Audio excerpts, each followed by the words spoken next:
And welcome to another... Bleh. Hold on, let my brain refresh for a minute. Hello, and welcome to another in-depth look at IDs charts for the from the strategy guides for Castlevania Curse of Darkness. That opening was horrible. Anyways, so bird-type innocent devils. You start out with Crow using sword and axes. 40 sword and axe crystals can evolve into Skull Wing, which can learn Carpet Bomb. That's an extremely powerful move. You can bust up bosses real good with that because it drops, bombs, explosives on the field in a rather wide pattern. It's great for dealing with... It's actually very good for dealing with large groups of enemies, but it's also great for bosses because most bosses are so huge that they tend to get pulverized by these things over and over again. And Bone Shot, which is okay. Using special spears or knuckles, Skullwing can evolve into the Phoenix, which can learn the Big Bang Attack. You have to defeat a certain number of enemies that are level 25 or higher with the current ID form. Find a bunch of enemies that are 25 or higher and start kicking their butts. And then you can also learn Firebird, which I can't remember exactly what Firebird does.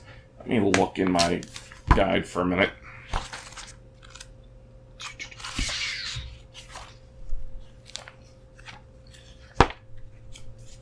It's been a while since I've used this ability.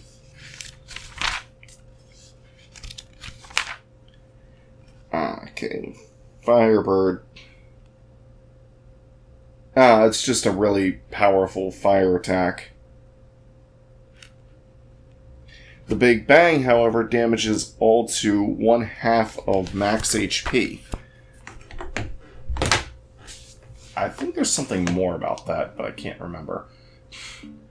Anyways, using swords or axes, Skullwing can evolve into the Wingosaurus, which can learn Long Glide, the upgraded version of Glide needed to get across larger chasms, and Deadly Absorb, which is... It absorbs health from enemies and gives it to Hector, but it's not as useful as you would think.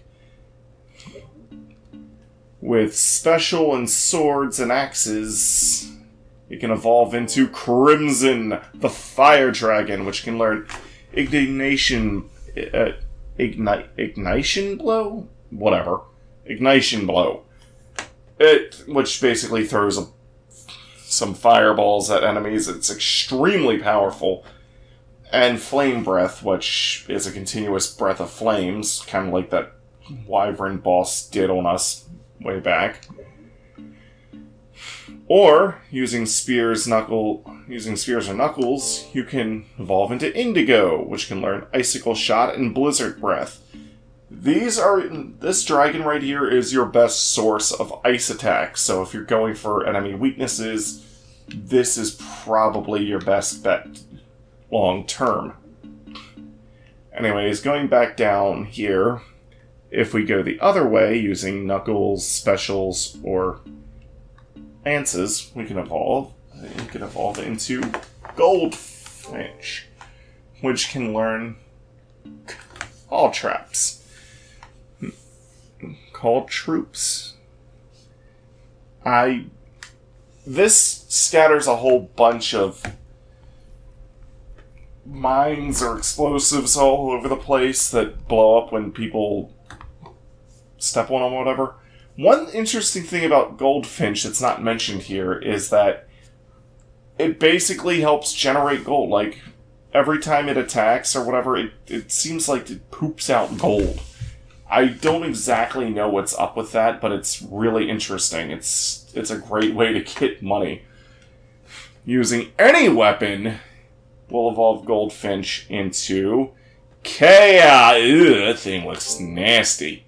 Chaos can learn Sphere of Darkness, which obviously is a dark attack, shoots multiple spheres at enemies. And then Chaos, using swords, spears, or knuckles, can evolve into Blog's Death, this female-looking gargoyle thing, which can learn Beat Progress. Basically, she just kind of hits people a lot with her feet. Her weird speared feet. Anyways, using special or axes, it can evolve into a gargoyle. Not the Disney kind, which can learn Conflict Fall or Force Cannon. I think that last one's ranged attack, but I'm not 100% sure. So yeah, this has been a look at bird-type Innocent Devils. Now just click the annotation to return to the video you were previously watching. That is, if you blinked from another video. Otherwise, that was pointless advice.